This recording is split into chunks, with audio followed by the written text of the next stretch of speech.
Mga kapasyon, magandang araw. Huwag galoing manood, pag-subscribe sa aking YouTube channel. At linggo-linggo po'y mabibigay ako ng dagdag kaalaman para sa lahat. Para sa ating, especially sa ating mga backyard racers na gusto matuto, gusto maragdagan yung kaalaman sa pagmamanok. Maraming salamat. Kita-kits tayo, mga kapasyon.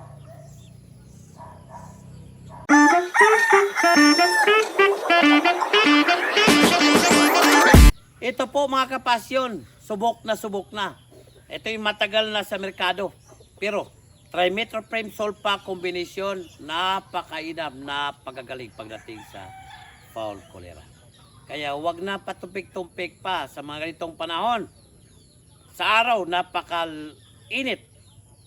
Pero sa hapon, ganito, na uulan na. So kinabukasan, nako, may iindayin talaga problema ang ating mga nasa cord na ng mga bagong huling stags. No? So, para for prevention, isang kutsarita sa isang galong tubig. Pero kung treatment na, 2 kutsarita sa isang galong tubig, 5 to 7 days. Yung prevention, isang kutsarita para sa 3 araw. Straight yan, 3 araw. Sunod-sunod. For prevention. Pag treatment na gawin yung 5 to 7 days, pero 2 kutsarita sa isang galong tubig. Yan! Isa na namang magandang balita para sa ating mga kapasyon. Alam naman natin, no? Medyo uulan na. Wala naman tayong kapote dito eh. Pwede natin gagamitin. Ang babagsak na ang ulan.